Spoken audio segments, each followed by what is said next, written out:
3.3, Química de Bachillerato, los subniveles de energía y los números cuánticos en la teoría atómica de Bohr. Bien, continuando ahora con lo que sería esta cuestión de la teoría atómica y la distribución electrónica, de acuerdo al planteamiento del modelo atómico de Niels Bohr. Ya vimos de alguna manera su relación con la tabla periódica. Pero los estudios han sido siempre mucho más profundos. A nosotros solamente nos dan, y lo que tenemos que saber en principio, porque estamos hablando de en este momento, cuando estamos en la preparatoria o cuando estuvimos en la secundaria, lo que nos dan son las características básicas.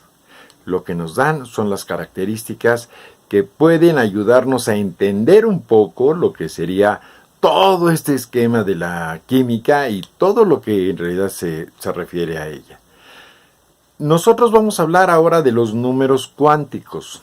Niels Bohr estableció en su modelo atómico niveles de energía, electrones que de alguna manera se distribuyen en las órbitas y todo este rollo.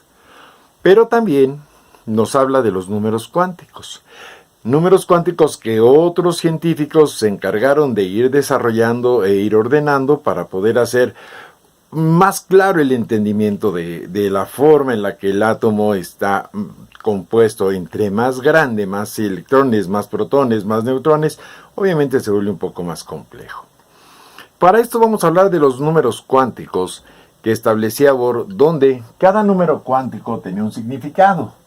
Y decía que el número cuántico principal, llamado n, este es número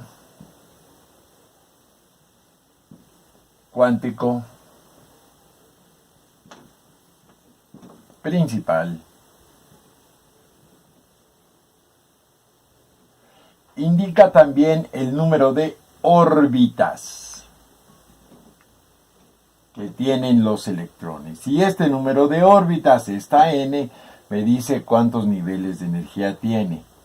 El segundo número cuántico, llamado también azimutal o de forma, este es número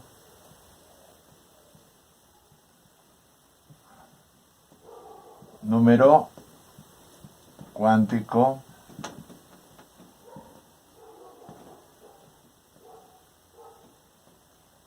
secundario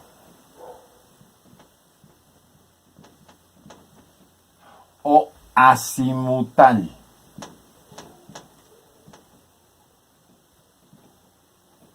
Que este indica la forma en que están los orbitales. Ahorita vamos a ver cuál sería la forma de los orbitales. Hay un número cuántico m, que es el tercer número cuántico, que es el número cuántico magnético.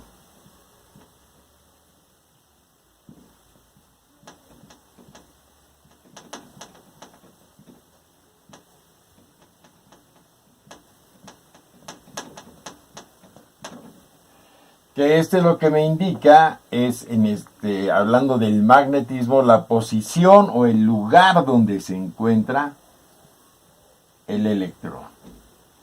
Y por último, lo que es el número cuántico, el cuarto número cuántico, que es el S, que es llamado spin o giro del electrón. Esto es, los electrones giran en cierto sentido. Puede ser que giren en un sentido arbitrario, que diría un medio, o en un sentido contrario, que sería menos un medio. Estas serían las condiciones de mis números cuánticos. ¿Qué significa cada uno de ellos? Bueno, el número cuántico principal o número de órbitas, por lógica, me dice si está la primera, si la segunda, si tiene 3, 4, las órbitas que tenga. El número cuántico secundario o azimutal nos indica la forma, porque resulta que se plantean pares de electrones que están dentro de lo que serían mis órbitas. Ahorita hacemos un esquema de ello.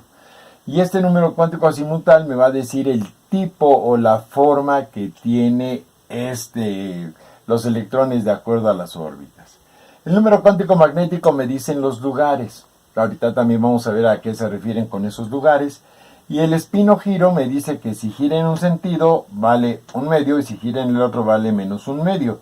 Lo cual si tiene dos electrones, uno girando en un sentido y otro girando en otro, encontramos el cero, que sería la estabilidad. Esto no quiere decir que no hay energía, lo que quiere decir es que la energía es estable.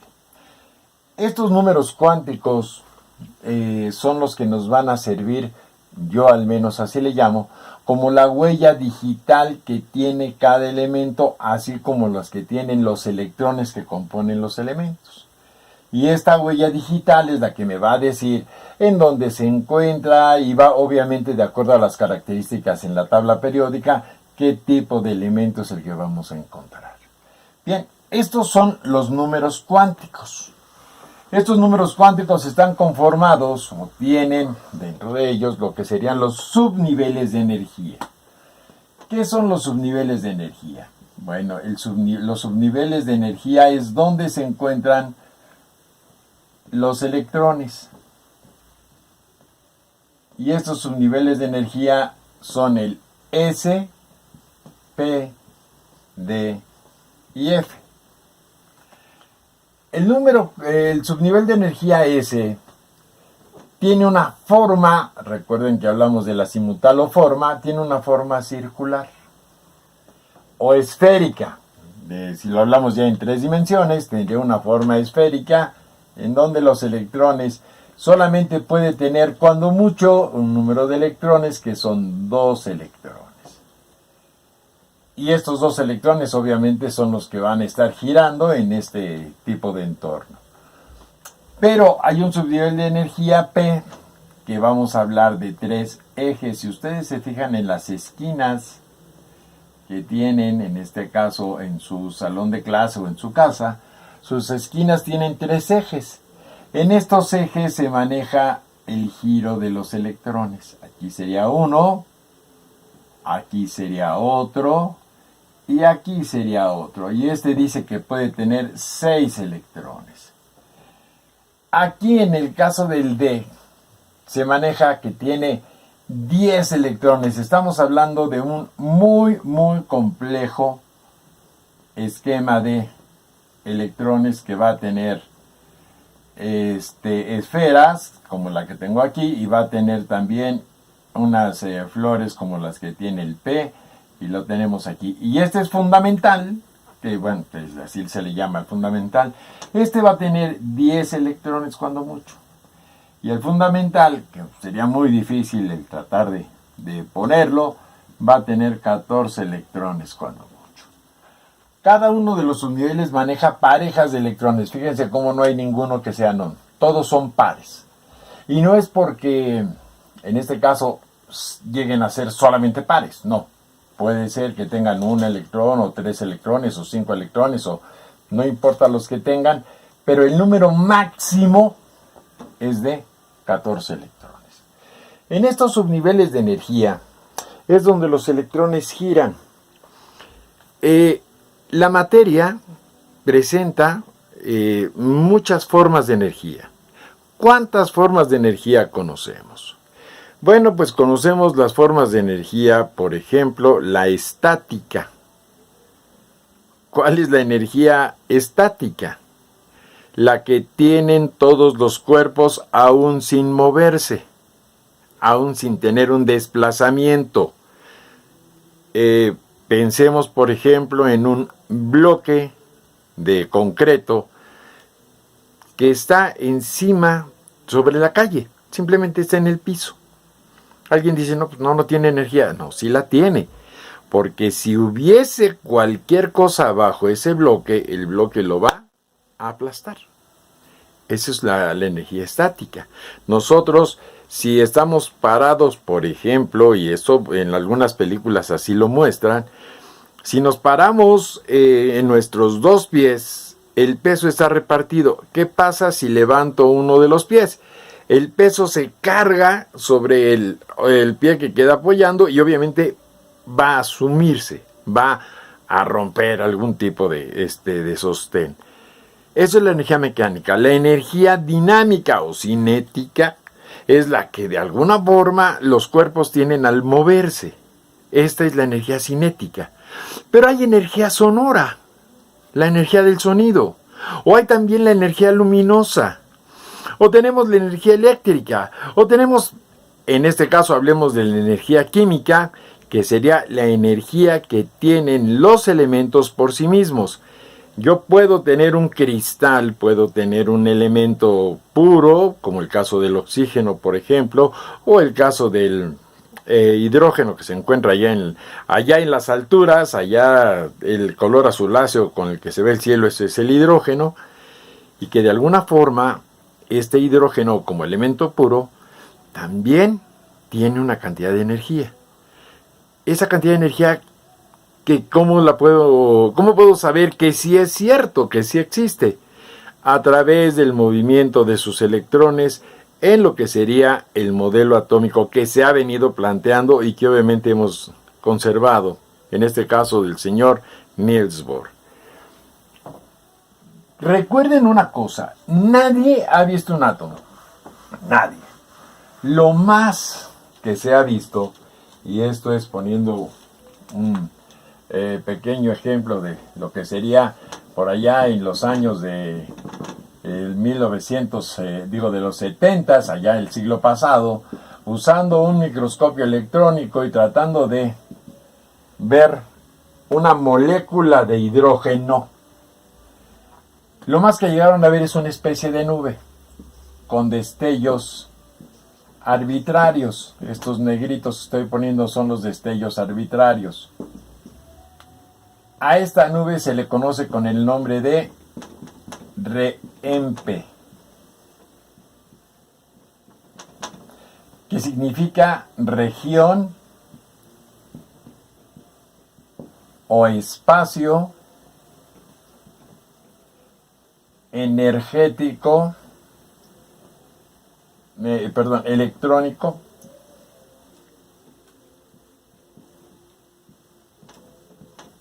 de manifestación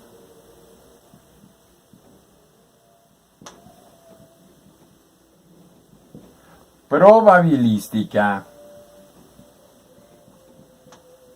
electrónica. Esto quiere decir que probablemente los electrones estén manifestándose en esto y estén girando. Un electrón se mueve a la velocidad de la luz, o sea, 300,000 kilómetros sobre segundo. Y el espacio en el que éste se mueve, estamos hablando de una 10,000 millonésima parte de metro.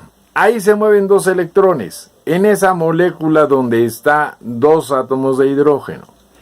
Imagínense ustedes cuántas veces no chocarán por estar muchas veces moviéndose de esa manera en sus diferentes órbitas. Esto es lo que hemos podido más o menos encontrar. Ahora, de acuerdo a esta posición, decimos que si los electrones, en este caso, se van a complementar, vamos a tener que un elemento que va a tener un núcleo y va a tener una primera órbita.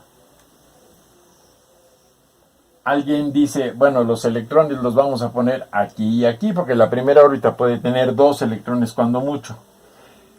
No es cierto. Así no se maneja el asunto.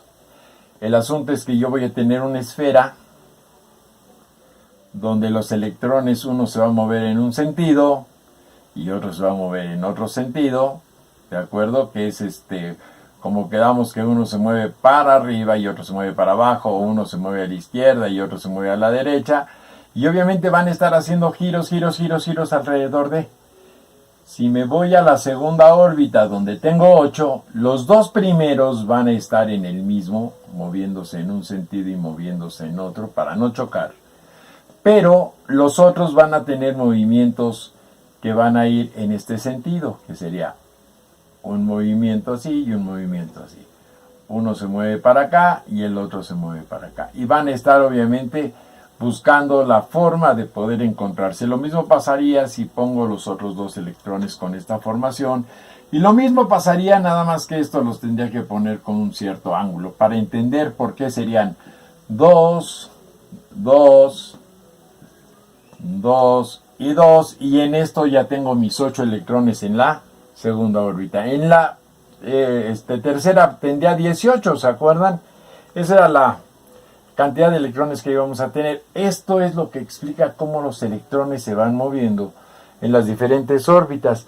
Y esto también explica la forma en la que los electrones pueden brincar, pasar de una órbita a otra, de una menor a una mayor o de una mayor a una menor. Quizá no lo hagan en la primera y la segunda, pero entre la segunda y la tercera, claro que lo llegan a hacer, o entre la tercera y la cuarta. A mayor distancia del núcleo hay una mayor cantidad de energía cinética en los electrones y obviamente una mayor cantidad de energía atómica.